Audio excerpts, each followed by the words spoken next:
चलो good morning all of you. पिछले lecture में हमने देखा था पार्लियामेंट के बारे में, ठीक है। इस लेक्चर में हम लोग देखेंगे सुप्रीम कोर्ट के बारे में, ठीक है। सुप्रीम कोर्ट को पहले हम लोग बोलते थे, याद रखना, फेडरल कोर्ट, फेडरल कोर्ट, ठीक है, याद रखना, ठीक है। जो स्टैब्लिश हुआ था 1 अक्टूबर 1937 को, ठीक है, याद रखना, ठीक है। बाद में इंडिपेंडेंस मिलने के बाद इसको हमने चेंज किया, नाम रखा supreme court of India, supreme court of India, ठीक है। कब स्टार्ट हुआ? डेट 28 जनवरी 1950 को, याद रहेगा, ठीक है।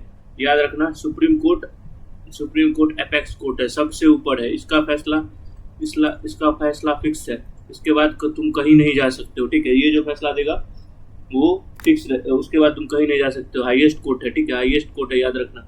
और याद रखना, सुप्रीम कोर्ट को बोला जाता है गार्जियन ऑफ कॉन्स्टिट्यूशन, ठीक है, गार्डियन ऑफ कॉन्स्टिट्यूशन की रखवाली यही करता है।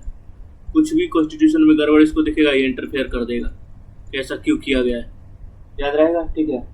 आप देखो सुप्रीम कोर्ट का आर्टिकल क्या है। सुप्रीम कोर्ट का आर्टिकल है तुम्हारा, पहले तो याद हो, चैप्टर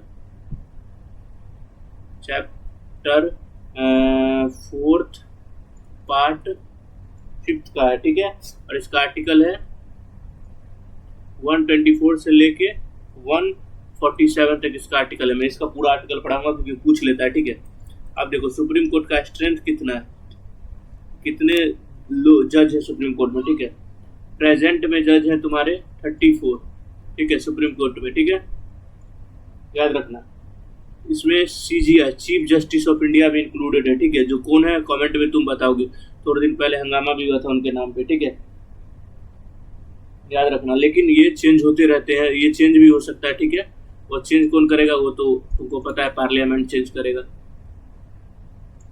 याद रखना। अब देखो तुम्हारी क्वालिफिकेशन क्या चाहिए कि तुम सुप्रीम कोर्ट के जज बन सको, ठीक है। तो तुम्हारा क्वालिफिकेशन क्या होना चाहिए, देखो पहले तो तुम्हारा सबका तो तुमको पता है, इंडिया सिटीजन तो भाई तुम चाहिए ही चाहिए, ठीक है। उसके बाद देखो क्या चाहिए, ठीक है। उसके बाद चाहिए इंडियन सिटीजन हो गया, ठीक है। उसके बाद या तो पहला ये हो गया, इसको पहले हटाओ कॉमा को। दूसरा देखो 5 साल के लिए तुम हाई कोर्ट में रहा हो, ठीक है, हाई कोर्ट में, हाई कोर्ट में, या फिर 2 या उससे ज्यादा कोर्ट में रहा हो, ठीक है। तब जाके तुम क्वालिफिकेशन दे पाओगे, क्या बोलते हैं, CJI के लिए, सुप्रीम कोर्ट के जज के लिए। या फिर 10 साल के लिए तुम एडवोकेट रहा हो, तब जाके तुम क्वालिफिकेशन दे पाओगे, किसके लिए, दैट इज इसके लिए। कहाँ भी एडवोकेट भी, कहाँ, हाई कोर्ट का एडवोकेट, मतलब तुम्हारी आधी जिंदगी इसी में बीत जाओगी, याद रखना, ठीक है। और तुम कितने साल तक रह सकते हो? 65 साल तक तुम रह सकते हो जज, कहाँ, सुप्रीम कोर्ट में, याद रखना। उसके बाद नहीं, समझ गए। अब देखो जज को कौन अपॉइंटमेंट करता है, देखो तो तुमको मैं पहले बता चुका हूं, फिर से बताऊंगा, ठीक है। तो प्रेसिडेंट अपॉइंट करते हैं सुप्रीम कोर्ट के। CJI जो सबसे इंपॉर्टेंट है ना, चीफ जस्टिस ऑफ इंडिया, उनको अपॉइंटमेंट करता है कौन? प्रेसिडेंट।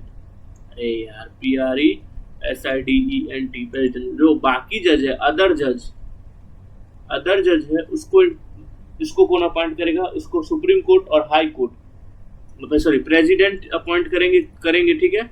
लेकिन उसके साथ सपोर्ट किसका लेंगे? सुप्रीम कोर्ट के जज का, जो मेन है, दैट इज CJI, ठीक है। और थोड़ा बहुत हाई कोर्ट के भी जज का, ठीक है, याद रखना, ठीक है। और एक देखो, एक होता है कॉलेजियम सिस्टम, जो कि होता है तुम्हारा सुप्रीम कोर्ट में, कॉलेजियम सिस्टम। ये क्या होता है? तो ये होता है सुप्रीम कोर्ट में, ठीक है। ये क्या है ये मैं बताता हूँ। ये है कि देखो इसमें 3 जज होते हैं, ठीक है, 3 जज होते हैं जो केस की सुनवाई करते हैं, ठीक है। 1 जज नहीं, 3 जज होते हैं। 3 क्यों होते हैं? देखो 2 अगर पक्ष में है तो 1 विपक्ष में होगा, ठीक है, तो पक्ष वाले के फैसला आ जाएगा, ठीक है।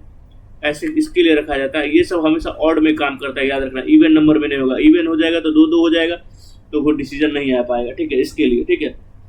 और इसमें कौन कौन होते हैं, तो इसमें होते हैं तुम्हारे 3 जज में। पहले तो CGI होंगे, ठीक है, चीफ जस्टिस ऑफ इंडिया, ठीक है, याद रखना।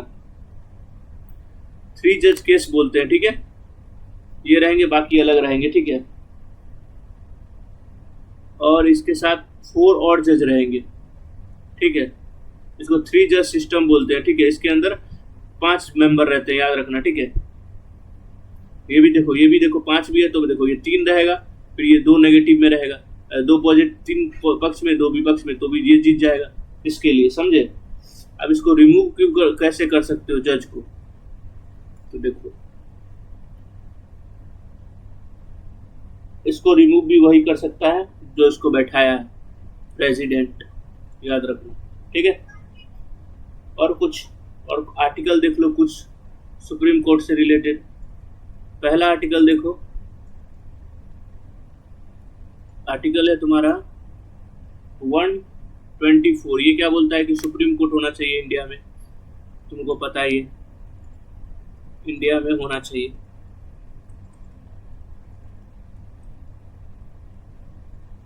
ये बोलता है। दूसरा देखो 125, ये किसके बारे में होता है, सैलरी के बारे में बोलता है। और सैलरी कहाँ से मिलेगा पता है, क्या बोलते हैं सबको, तो उसको मिलेगा कंसोलिडेटेड फंड ऑफ इंडिया से मिलेगा, जो बनाया जाता है पैसा देने के लिए, सरकारी STEM सिस्टम जो बनाया जाता है गवर्नमेंट को पैसा देने के लिए, गवर्नमेंट में जो काम करते हैं ऑफिसर, उसको पैसा देने के लिए, ठीक है, कंसोलिडेटेड फंड ऑफ इंडिया, ठीक है। उसके बाद देखो 126 क्या है, अपॉइंटमेंट है, कि अपॉइंटमेंट कैसे होगा CGI का, अपॉइंटमेंट ऑफ जज लिख लो, ठीक है, ठीक है। अब 127 आर्टिकल बहुत इंपॉर्टेंट है, आर्टिकल 127 ये क्या बताता है, ये है अपॉइंटमेंट ऑफ, अरे यार, अपॉइंटमेंट ऑफ एड हॉक जज, एड हॉक जज। अब ये कौन है, तो ये जो एड हॉक जज होते हैं ना, वो होते हैं तुम्हारे, क्या बोलते हैं, हाई कोर्ट के जज, ठीक है, ये होते हैं हाई कोर्ट के जज, ठीक है, हाई कोर्ट के जज जो सुप्रीम कोर्ट में आते हैं, ठीक है, याद रखना, ठीक है। जब कोरम नहीं रहेगा ना, तब हाई कोर्ट, तब ये अपॉइंट किया जाता है, ठीक है, एड हॉक जज। जब एब्सेंस ऑफ कोरम में इसको अपॉइंट किया जाता है, ठीक है, एब्सेंस ऑफ कोरम में एड हॉक जज को अपॉइंटमेंट किया जाता है, याद रखना, ठीक है। अब देख लो आर्टिकल 129, आर्टिकल 129 ये क्या है, ये है कोर्ट ऑफ रिकॉर्ड बोलता है, कोर्ट ऑफ रिकॉर्ड। अब ये देखो इंपॉर्टेंट है, देखो ये बोलता है कि सुप्रीम कोर्ट में जो भी केस हुआ ना, उसका एक रिकॉर्ड बना के रखा जाएगा, यही बोलता है, ठीक है। और वो रेफरेंस के लिए काम आएगा, किसको, हाई कोर्ट को या फिर लोअर कोर्ट को, याद रखना, लोअर कोर्ट। तुम लोगों ने देखा होगा कि सर 2025 में ऐसा हुआ, फिर वो बोलेगा रेफरेंस में कि सर ऐसा ही केस 2009 में हो चुका है, तो वो कोर्ट ऑफ रिकॉर्ड है, वो रिकॉर्ड रखा गया है, ठीक है। 131 देखो, आर्टिकल 131 क्या बोलता है, जुडिसेक्शन के बारे में बात करता है कि सुप्रीम कोर्ट का जुडिसेक्शन कहाँ कहाँ है, वैसे तो उसका जुडिसेक्शन हर एक जगह, याद रखना, ठीक है।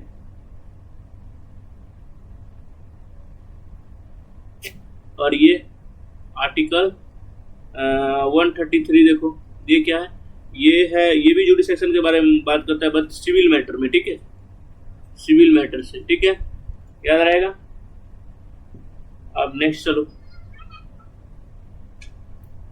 नेक्स्ट है तुम्हारा जो इम्पोर्टेंट है वही बता रहा हूँ, वैसे तो आर्टिकल बहुत सारा है, जो तुम पढ़ोगे तो पागल हो जाओगे। आर्टिकल 141 देखो, 141 क्या बोलता है कि building all the court, building all the court मतलब क्या है, इसका मतलब ये है कि सुप्रीम कोर्ट में जो निर्णय हो रहा है वो सब कोर्ट पे लागू होता है, हाई कोर्ट पे भी, डिस्ट्रिक्ट वाले पे भी, या फिर उससे लोअर जो भी है सब पे लागू होता है वो फैसला, ठीक है, सब पे लागू होता है वो फैसला, याद रखना, ठीक है, ये बोलता है, ठीक है। और कुछ बस इतना याद रखना है। एक और याद रख लो, आर्टिकल 146 ये क्या बोलता है कि office and servant, officers and servant of SC, ठीक है, एक्सपेंस देना पड़ेगा, उसके बारे में बात करता है 146, याद रखना, ठीक है। अब एक दो तीन टर्म याद रख लो, ठीक है, बहुत इंपॉर्टेंट है। पहला टर्म याद रखो PIL, PIL public interest litigation.